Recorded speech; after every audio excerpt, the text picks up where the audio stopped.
Hello everyone, Sabaki here and welcome back to the Nine Realms here in Aska, and we are just going to jump right in today because we've all been waiting long enough for this part of the series, so let us finally break ground on our first outpost. Oh my, that is a very large footprint, and it also seems we have a lot of stuff cluttered on the floor, which makes sense. This area has been completely untouched so far. We got an onion, a carrot, and a cabbage, another onion, and another carrot. All right, well, that's our 5 a day. Time to start eating potato chips. Okay, so that has worked. Although, one more thing. Let's try and be smart about this. Let's try and face it in the way we expect our market workers to be going. It's not necessary, but for anyone who knows me, it's these little aesthetic things that matter to me. So I expect our brilliant AI to completely disregard self-preservation and take the path of, well, you know, quite honestly, the path of most resistance if you're walking through an enemy stronghold.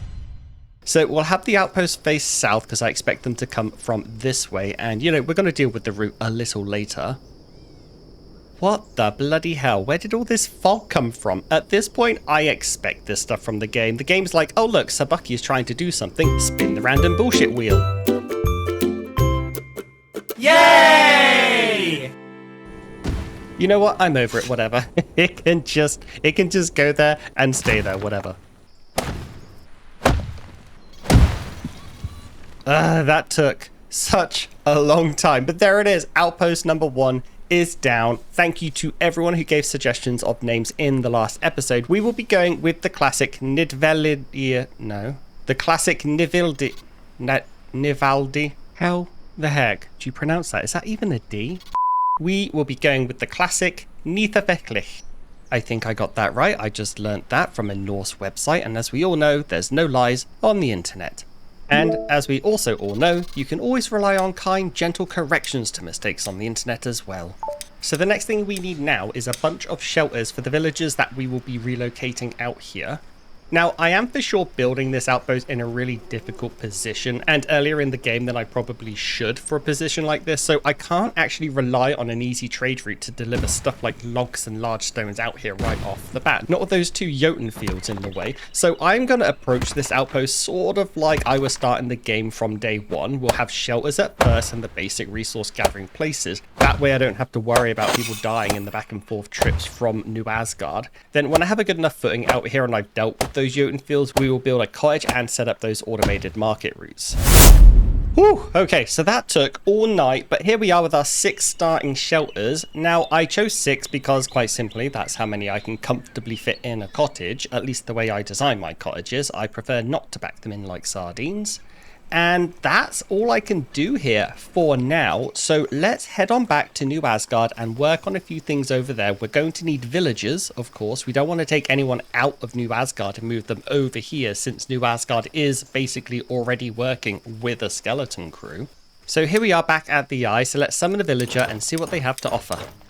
Oh wow, great options right out the gate. Maren has chill sensitive, yes, but she has the retired bowman perk, which is a good get. Njord here has tireless vitality, which is fine, but also battle scarred veteran, which could help him be a good melee warrior. Now, I have been burnt in the last episode with battle scarred veteran, and we don't have any archers yet, so Maren is absolutely going to be the pick this time. And now for my clever person idea. I am going to upgrade the Eye of Odin, which is going to increase the number of militia people we can field at once. That is going to be our secret little weapon to moving a bunch of villagers safely to the outpost. Maybe. I mean, I don't know if it's going to work. I've never tried it. But, you know, if you're watching it, I left it in the final edit for a reason, so it's probably going to work. Okay, so now I kind of want to build an archery range so that we can start training Maren when she gets here. She's probably going to come with 3 stars proficiency, remember, because of that retired bowman perk, so she is going to level super quickly. I want to break down some of the rocks here just so that my villagers have access to the large stones for the eye and the archery range. And so let's do a little time jump and I'll see you on the other side.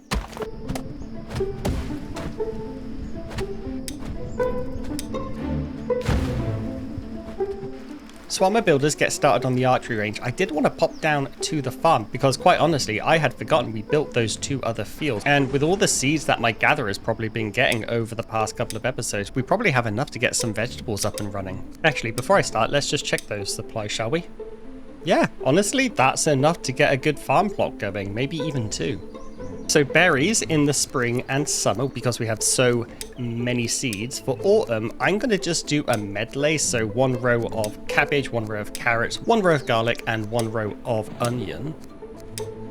There's no like min-maxing behind it. First of all, it looks kind of cool. And secondly, in my brain, it kind of makes sense because we're always growing a little bit of something so that we can get more of those seeds back versus putting all of our eggs, or in this case, all of our cabbages, into one basket. Then in the winter, obviously beetroot because nothing else grows and we already have the flax field.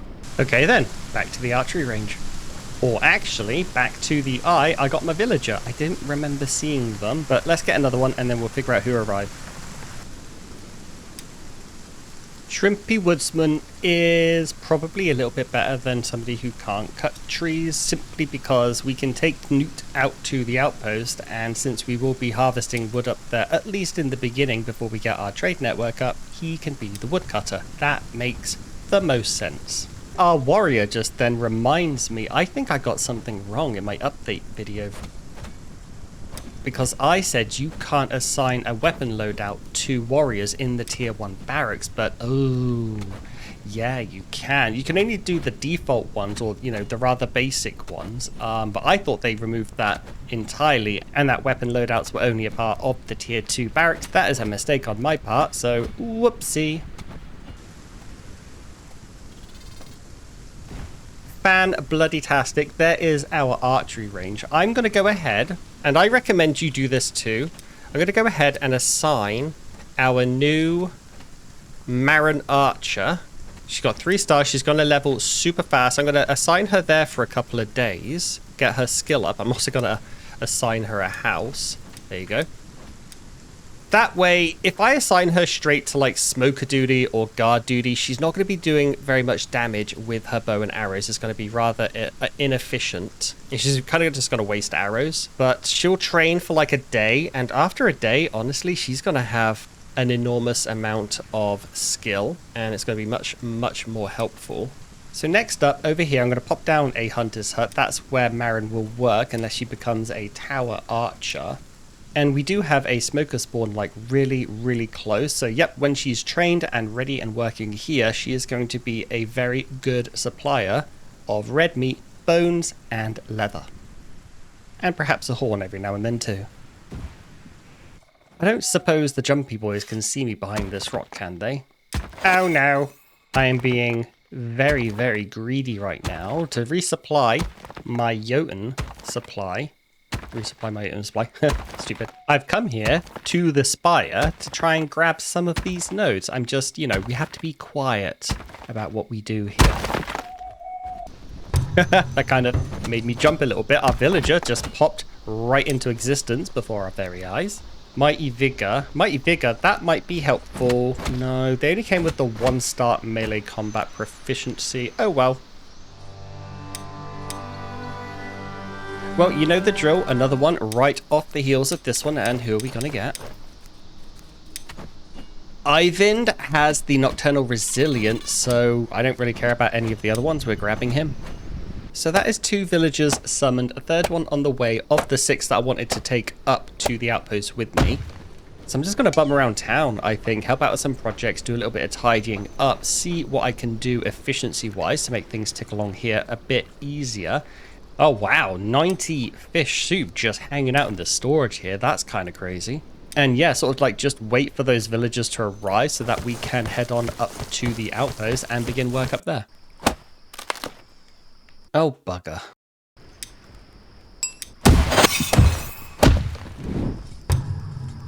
It always makes me laugh to myself when a villager arrives when I'm going in one direction. I have to do a hard 90 degrees to get back to the eye to immediately summon the next one.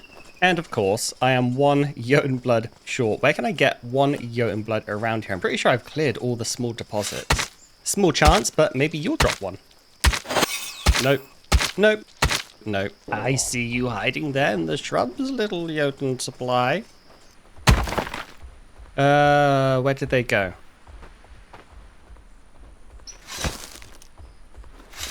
We've got some whites ambling around, and what I think is happening is I'm scaring the smokers in towards the spire, and then the whites are following the smokers back out in towards the clearing, and now I have whites in the clearing. Also, watch them drop a Jotun blood now. Ah! Where the hell did you come from? You scared the crap out of me. Those cheeky bastards. Bloody game. Next up will be, oh my days, Udga. I think that's how you pronounce that. Udga, steadfast resolve. I have plans for you, good sir. Please come and join my merry band of misfit Viking friends, who are apparently just leaving sticks all over the floor.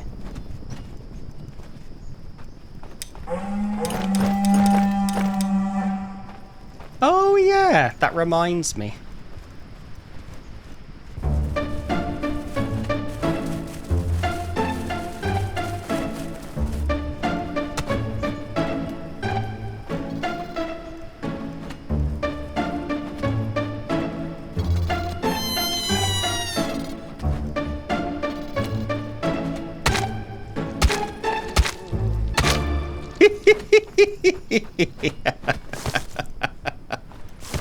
I didn't think that would work. Didn't drop a horn though, that's a shame. When are villagers going to get the same collect all button that we have? Oh, they just finished for the day. Fine, I'll do it myself.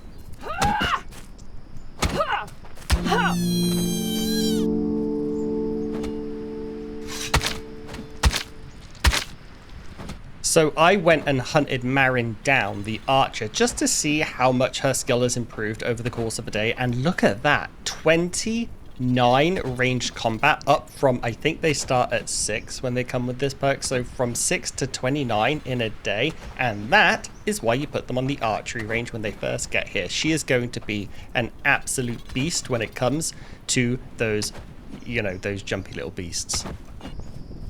Okay, it is, what time is it? It is just after 8 o'clock. We've been here a couple of days now. We haven't had a blood moon, so I'm going to go take a nap because now is about the time that I sort of would expect the next one to happen. And we're almost getting to the point where I don't really want to head back to the outpost until we've had that blood moon, because then I would know I wouldn't get a blood moon that night, you know, because after you get a blood moon, it takes a few days before the next one is allowed to happen. So on the off chance we get the attack tonight, I want to have my rested buff for some extra stamina just to make my life a little easier.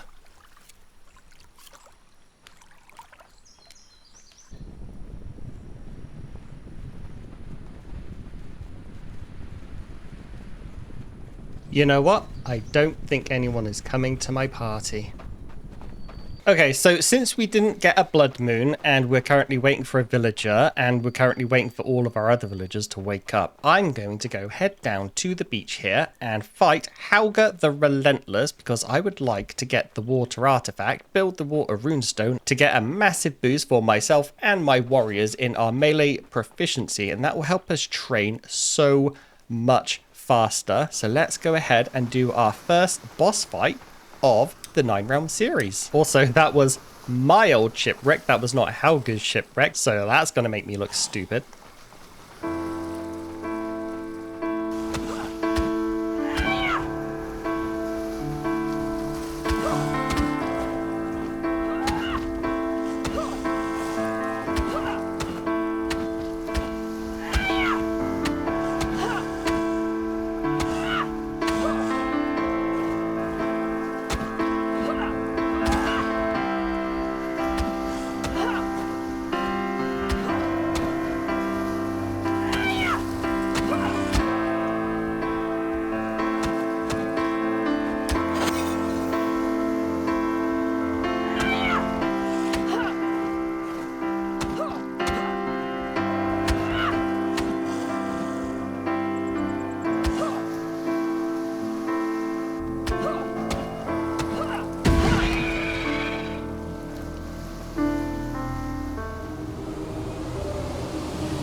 It's the stupidest thing I've ever done. Alright, Halga is now no more. He has dropped a whole bunch of Jotunblood, our water artifact, and he's also dropped a bunch of iron. All very handy indeed. Let's grab them and head back home. Also, contrary to what you might think, that was not planned at all. If you go back and watch the footage like I just did, you will see that my club broke on the very last swing of that gore block, the thing that summons the bosses. And I didn't have a backup because obviously why would I be smart enough to have a backup? So yes, that's why we did the hands-free Halga once again. Wasted a lot of time, but it's a challenge. I implore you all to try it sometime. It's super fun and rewarding. Look at this guy. Look at this guy just living his best life out by a lake. Not a care in the world. All he's doing, he spends his day fishing in the sunshine. Actually, now that I say sunshine, we've had a few flax harvests, or at least one flax harvest by now. We need to start thinking about clothing. Like, I was running behind on my flax farm, so yeah, I think it's, we don't have a build right now. Guys are not busy, so we'll pop a weaver on that side. I don't think I can do two at once, can I? Can I? I can. Is that new? I always thought you couldn't do two extensions at once. Like, every time I tried to do that in the storage site, it's like, no, you can't do two extensions at once. Maybe they changed it and I didn't know. Ugh, why? Always one short. Next villager is... crap. We'll take this guy. He eats a little bit less. No, actually. We'll take the summer angler. That will help with fishing in the summer season. Fishing in the summer season. I'll go with Estrid just because it has a picture of a fish. That seems more fishy to me. Okay, while we wait for Estrid, we're going to build the water runestone. That's going to be super, super helpful. It's also 8 o'clock in the evening, so once again, we're not going to head out to the outpost tonight because there might be a blood moon in a couple of hours. I feel like I am sort of stuck in this position of waiting for the blood moon, so I have that 2-3 day window afterwards to go to the outpost and do everything I need to do, move my people in, get the opening build done up there. I am aware that we are waiting far longer than I had wanted to, at least, but we're getting stuff done here. We've gotten a boss down. We've really built up New Asgard. It's coming along quite nicely. We just need that window of opportunity to head on over to the outpost without anything terrible happening in our absence back here. But that said, it's 9 o'clock, and if we don't get a bloody blood moon tonight, I'm going to lose it. Estrid just arrived, and the blood moon did not. Usually I get 2 or 3 blood moons an episode, and this one, 0, zilch, nada. Okay, so this will be probably the last summon of the episode because, quite frankly, I cannot be asked to go back out into the woods with my stone pickaxe and get any more people. Lady Sif here, though, Nocturnal Resilience, very good get, quite happy with that. Over here at the archery range, Marin will dismiss you from there, and I don't know why I keep running over to things. I don't need to do that anymore. Look, right click, boom. Marin, you are now a hunter. Same skill set, but she'll be able to kill the smokers in a few hits now rather than more than a few hits. That's the best way to put that. It needs 1 stick. They stopped building it, needing 1 stick. Oh, is that why? Are we out of sticks? No, we're not. They're just being lazy. Oh my gosh, look at all this. I need a warehouse. I need another warehouse. Come on. I was doing that. I swear to God, these villagers troll me. Do you need a stick? You need a stick. I feel like I have now contributed sufficiently to my village. Oh, speaking about the weaver, I wonder, have we had a flax harvest yet? Oh, yeah, great. We absolutely have. Let us now then use some of these fibers, or I guess most of these fibers, to start making everybody some clothes. We'll start with the flimsy shirt and a flimsy pair of trousers. And then there is also I don't really want the flimsy linen boots right now. They take leather scraps, and we're going to need leather scraps for our first few starting tools and weapons. So we'll hold off on those, but there was a flimsy linen cape, which also comes with a good amount of cold protection, so we'll do that too. There's not really much else I can do for now, so I'm just going to go through the villager tab and make a list of who I want to move over to Nidvidlisliv, the outpost. So here it is, my genius plan to get 5, not 6, I can only do 5, but 5 people from New Asgard up over to the outpost.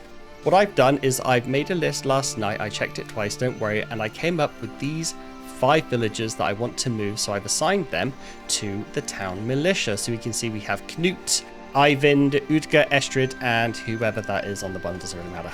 I can't see who they are. But I've assigned them to the militia, and now when I go ahead and blow on my smoker horn of Gondor, they will follow me. So I'm just going to go ahead and backpedal my way all the way to the outpost, blasting tunes on this horn every few feet, and as such, Pied Piper my way to the outpost with these 5 idiots villagers, with these 5 villagers. Here we are, safe and sound. No damage to anything except for my vocal cords. That's much better. So now all that's left to do is quickly assign these 5 militia people from New Asgard to the shelters here in the outpost. That way they're not going to immediately bugger off back to town when their alarm wears off.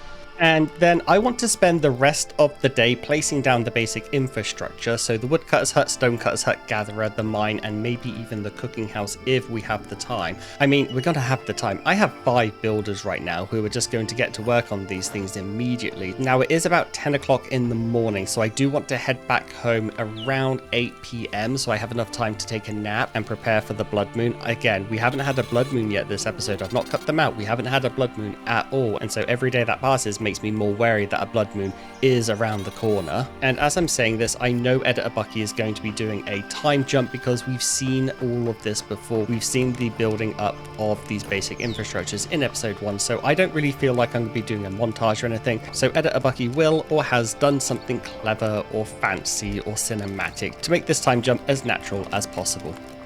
So good job, Editor Bucky. See, I can be nice to him. Crap. I don't know what happened. I was at the outpost for 5 minutes and all of a sudden it is evening time. And of course, it is a blood moon tonight. My weapon broke on the way here. I got attacked by a draugr. I hit it once and my club exploded. Oh my god, this is the worst preparation I have ever had for a blood moon. Let's get the horn out. Let's get the militia alerted. Come to me, my friends. Rally. Made it with 0 time. Let's go. Oh, turn the UI off so it looks pretty for you guys.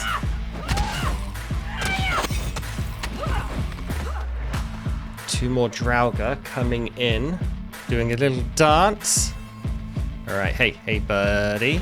Yeah, I got you. I don't got you. Oh, he got me. Jeez. Ooh. It's all right. You are just gonna get stunned. You are being ganged up on, sir.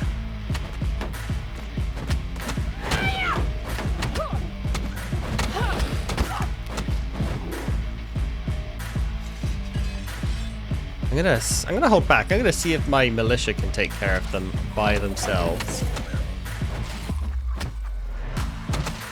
Ooh, let's get out of the way. Oh, yeah, it's that two-hander with the wide cleave. Oh, my goodness.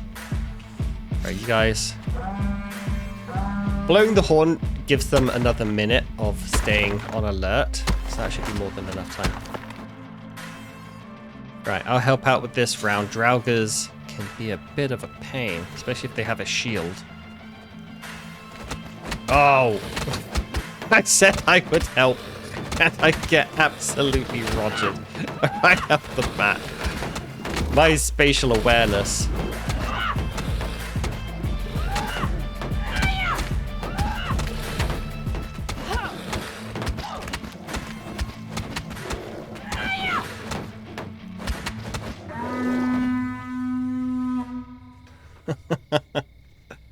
That was impressive. That was lucky. Getting back with 1 minute to spare. All right, I'm going to break these down just because they are an absolute pain in the ass if you let them build up.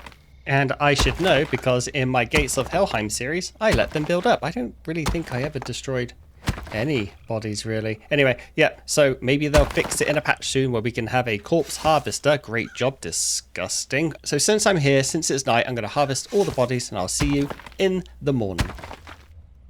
All right, as it's approaching dawn, I actually did something rather cheeky overnight. Don't ask me how, it's embarrassing. But I went out to the draugr fields and I put down a bunch of flags, a bunch of patrol markers. And so their route in full is, I think, 4 hours training at the barracks. That gives them enough time to be nearby for the Smoker Horn of Gondor in case I need them for an invasion or something. And then they're going to patrol through the town, down this little highway here, and then up through the woods into the draugr field and hopefully keep it clear of spawns throughout the year. But of course, what kind of Viking chieftain would I be if I didn't join them for the first outing?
By the light of the dawn! Oh!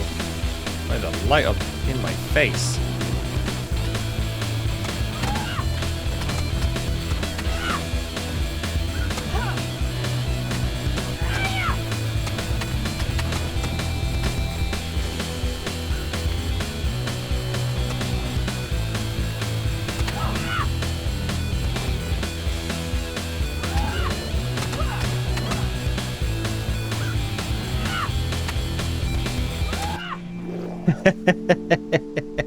That worked really well. They'll do much better when it's on a patrol. They won't have so many to deal with at once. But even if they did, they've shown themselves quite capable. And once they have iron weapons, yeah, it's going to be an absolute cakewalk. Let's quickly try to finish off this draugr field. I don't want to take on the second one. I've taken a bit of damage and I know my warriors have, so we'll clean up here and then we'll head back home and recover, and then we'll take the rest out maybe tomorrow or this evening. Okay, so very last thing for today. I have this warehouse here that I want to act as the destination for all of our iron related goods from Nithafeklich. And then in the next episode, we can set up all the logistics around it, as well as build out the bloomery, coal maker, metal worker, and get all that up and running. And done. That did not take long at all. And so with that done, I am going to leave this episode here, but what an absolute manic episode that was. I honestly don't think I've ever worked that hard in an episode, both in planning and execution. Holy moly, was that intense on my end. But the result is amazing. Nithafeglich, our first outpost, our second realm, is now a reality. 7 more realms to go, and I already know what our next one will be. But for that, we're going to need iron weapons and better armor, which we will get into in the next episode. So thank you so much for watching. If you've enjoyed your time here, then please consider grabbing a sub, dropping a like, or leaving a comment. Shout out and huge thank you to both Orsa1305, who has become a channel member, joining as a squire, and also to, oh god, I hope I get this right, Halga, who has joined as a knight. Thank you both so much for your support. For anyone else interested in becoming a member of the channel, you can do so from 99 cents, and the info is below. And if you haven't already, why not check out one of my guides or other adventures displayed on screen now, and I'll see you in the next video. Cheerio.